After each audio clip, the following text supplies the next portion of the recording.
Het belangrijkste nieuws van Curaçao in het Nederlands. Extra Journaal. Vers van de pers.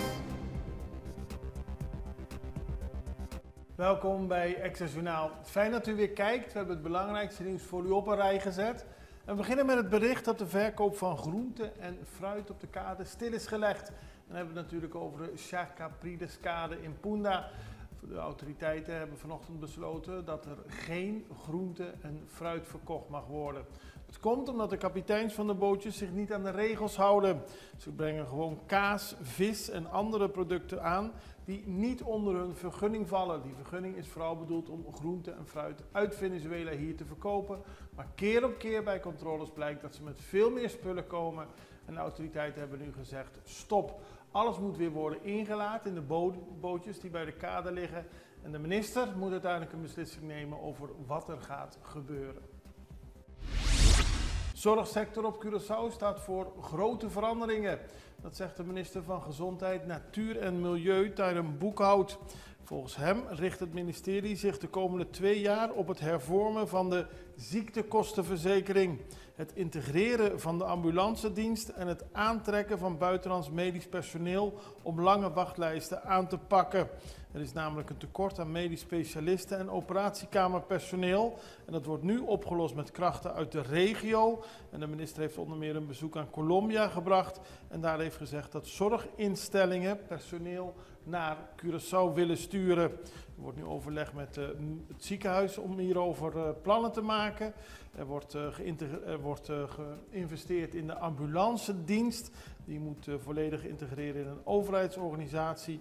En er zijn plannen om te praten met PSI, Scuchami, Brasami en Bethesda om al die verschillende zorginstellingen financieel duurzaam te gaan maken. Heel veel plannen waar de minister zegt het is noodzakelijk om de continuïteit en de kwaliteit van de zorg op het eiland te waarborgen. Voorbereiden op warme perioden. Ja, we weten het, zeker van de afgelopen jaren. De periode tussen juni en oktober. Die zijn warm, die zijn traditioneel de warmste maanden op Curaçao. Maar de afgelopen jaren is te merken dat de hitte anders aanvoelt dan we gewend zijn. Vaak wordt de warmte drukkend en kan die zelfs leiden tot een gevoel van onwelzijn. Dus dat mensen zich er niet prettig, ongemakkelijk bij voelen. De overheid heeft een video uitgebracht waarin tips worden gegeven om beter voorbereid te zijn op periodes van extreme hitte. We hebben een verandering van het klimaat en daar moeten we ons op voorbereiden, zo stelt de overheid. Die tips wil geven, zodat mensen die periode tussen juni en oktober beter doorkomen. Veehouders willen brief overhandigen, dat hebben ze laten weten. Ze zijn meer dan ooit verenigd en willen zich blijven mobiliseren. Er moet een brief overhandigd worden aan de minister van Justitie, maar er wordt mee gewacht tot veehouder Pieters op vrije voeten is. U heeft het allemaal meegekregen. Vorig weekend is een situatie van geitendiefstal eenmaal uit de hand gelopen. En de veehouder heeft een van de vermeende geitendieven tegengehouden, opgepakt, aangehouden op eigen autoriteit. Dus niet met de politie, maar gewoon zelf naartoe gegaan. Daarna zegt hij dat hij werd gebeten door de geitendief. Sloeg hij met een mes dat in zijn hand was. Dat leidde ertoe dat het oog van een van de geitendieven eruit viel. Hij zit dus nu vast. Maar de veehouders willen dat er naar aanleiding van dit incident veel meer wordt gedaan om hen te beschermen.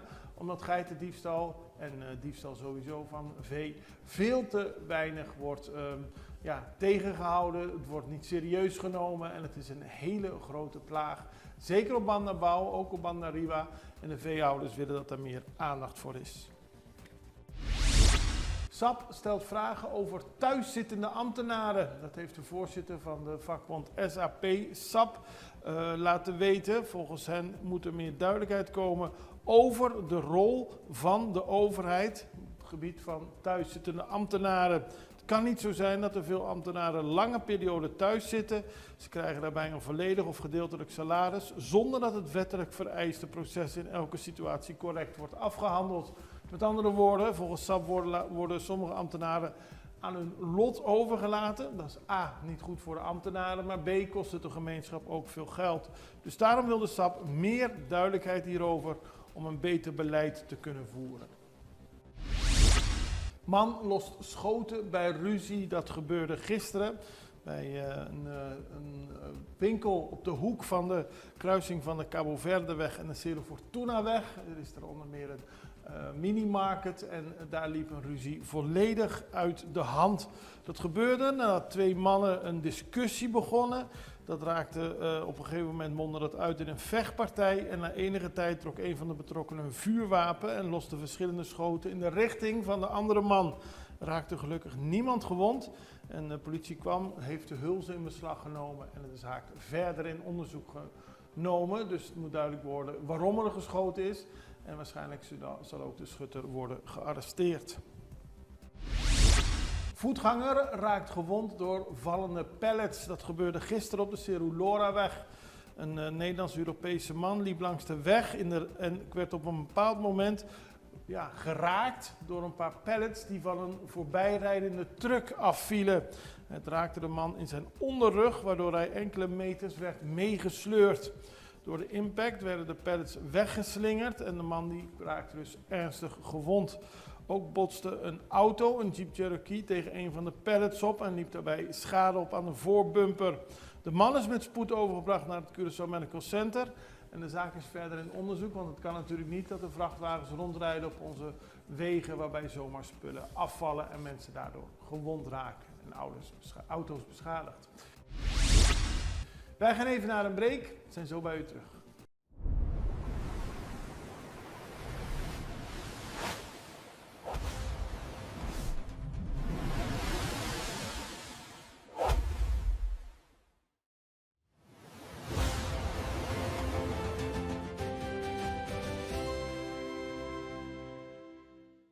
Extra in Nederland. Van Amsterdam tot Arnhem, van Groningen tot Maastricht, Extra is erbij. Volg Extra Digitaal en blijf op de hoogte van de belangrijkste ontwikkelingen in Nederland. Extra Digitaal is te zien op verschillende platforms en kanalen zoals WhatsApp, YouTube, Facebook, Instagram en ook TikTok.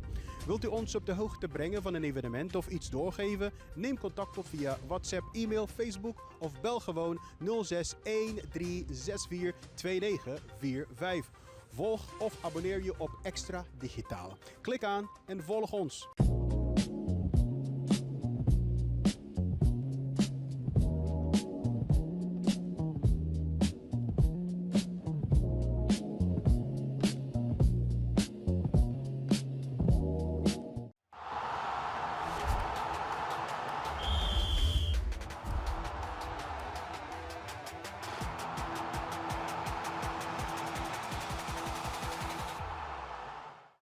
Aruba en Curaçao hebben een toerismepact gesloten. Dat is positief nieuws, want ze gaan veel intensiever samenwerken op het gebied van toerisme, veiligheid en bereikbaarheid.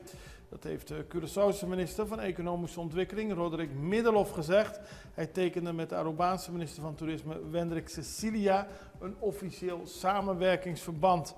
Het gaat onder meer om vlieg- en vaarverbindingen, die moeten worden verbeterd. Gezamenlijk optrekken in de strijd voor een betere veiligheid van vakantiegangers.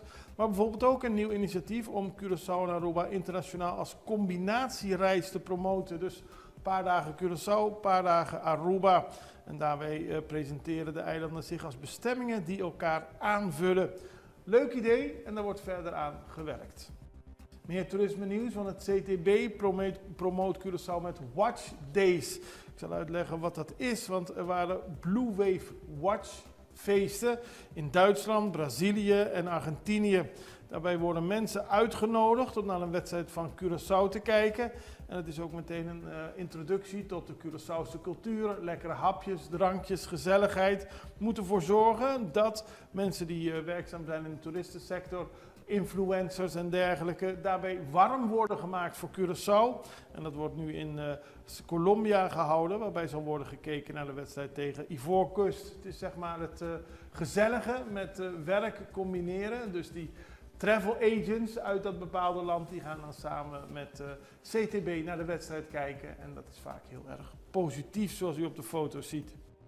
Nu we het toch over voetbal hebben, Eloy Room is natuurlijk de held van het afgelopen weekend. En ook internationaal zeer Veel gevraagd voor interviews bij de open dag. Nou, het was niet een open dag, maar bij een open persmoment. Gisteren in Florida konden heel veel pers vragen stellen aan Eloy Room. Maar natuurlijk ook onze eigen Carl Ruiter sprak met de keeper die een bijzondere presentatie neerzette door de 0 te houden tegen Ecuador. Eloy, vertel eens even, na die wedstrijd tegen Ecuador, hoe ging het met jou? Al die reacties, die volgers op Instagram, hoe ging het allemaal? Ja, mooi. Was heel, mijn telefoon stond helemaal rood gloeiend natuurlijk. Veel berichten gehad, veel dingen gezien op social media, maar ja, nee, het is heel mooi natuurlijk. Een hele mooie wedstrijd geweest voor iedereen denk ik, voor de mensen van Curaçao, voor ons als team. We hebben alles gegeven, dus het is wel heel mooi dat we het eerste punt ooit hebben gehad op het WK. Je zei toch, dit had je samen gedaan met Jersey Pieter, hij stond samen met jou, een goede vriend van jou. Vertel eens even die bond die jullie toen die tijd hadden, toen hij nog leefde. Ja, nee, Pieter is gewoon ja, heel belangrijk voor mij geweest. Vanaf de dag dat ik kwam in 2015 tot het einde. Hij was altijd bij mij, hij hielp mij altijd, hij steunde mij met alles. Hij heeft mij de weg gewezen, hij heeft mij laten zien ja, hoe Curaçao is, hoe de mensen zijn. Dus hij was echt heel belangrijk voor ons. Dus ja, ik voel altijd dat hij bij me is, elke wedstrijd. Dus dit was ook echt voor hem, dus dat wou ik gewoon laten zien. Wat denk je dat tegen Ecuador beter ging met wat betreft de wedstrijd tegen Duitsland? Ik denk dat we qua organisatie wat beter stonden als team, als een blok. We stonden echt ook met 5 achterin natuurlijk, maar we stonden verdedigen met het hele team. Dus het begon voorop tot achterin. En tegen Duitsland stonden we wat meer open. En daardoor hadden we ook wel wat meer kansen qua counters. Alleen die hadden we nu ook gekregen trouwens de afgelopen wedstrijd. Alleen nu stonden we verdedigend gewoon wat sterker als blok. En daardoor was het voor Ecuador moeilijker om er doorheen te voetballen. Je hebt gezegd dat dit jouw beste wedstrijd was in je carrière. Is dat waar? Ja, ik zei het is wel bijna perfecte wedstrijd. Het was een beetje emotioneel. Nee, ik denk dat als je een 10 krijgt als keeper, ik denk dat dat het hoogst haalbare is voor een keeper. Dus voor mij was het wel echt een van de beste. En Honduras ook tegen in de Gold Cup toen. In 2019 had ik ook 15 reddingen. Dus dat waren wel mijn beste wedstrijden. En dit is natuurlijk op het hoogste niveau, dit is op het WK. Dus ja, ik was heel blij met die wedstrijd. Maar ook gewoon blij met het team dat we het uiteindelijk met z'n allen gedaan hebben en gevochten tot de laatste minuut. Zelfs de jongens die erin kwamen, die hebben gevochten. Dus zo moeten we het doen. En hier op Curaçao zijn de mensen ook blij met Eloy Room. U ziet hier een beeld van een huis in Zapateer dat mooi versierd is en volledig in het teken van Eloy Room. En daarmee zijn de bewoners van Curaçao dankbaar voor wat de jongens van de Blue Wave doen. En het zag er gewoon heel mooi uit, dit beeld. Het staat vandaag in de extra. Dan gaan we nog naar internationaal nieuws, want familieleden van Venezolaanse politieke gevangenen vragen Trump om hen aan te horen. Familieleden van de politieke gevangenen die kamperen al 15 dagen voor de ambassade van de Verenigde Staten in Caracas. Ze hebben Donald Trump gevraagd om tussen beiden te komen om de vrijlating van honderden gevangenen in Venezuela te bewerkstelligen. De interimregering van Delcy Rodriguez begon kort na aantreden in januari met een proces van vrijlatingen. Maar volgens de familieleden is dat gestaakt en moet er weer aandacht aan worden besteed. Daarom richten ze zich direct tot Amerika. Ze zijn met Amerikaanse vlaggen en affiches met de gezichten van Trump en van de Amerikaanse minister van Buitenlandse Zaken Marco Rubio hebben ze zich geïnstalleerd voor de ambassade en ze willen dat er daadwerkelijk iets gedaan wordt. Ze richten zich ook tegen de zaakgelastigde van de Verenigde Naties in Venezuela, John Barrett. De familieleden willen op deze manier zorgen dat ook hun geliefden vrijgelaten worden, omdat ze volgens hen vastzitten wegens politieke redenen. Daarmee zijn we aan het einde gekomen van deze aflevering van Extra Journaal. We zijn er morgen weer en ik hoop u ook. Allerbeste, tot ziens.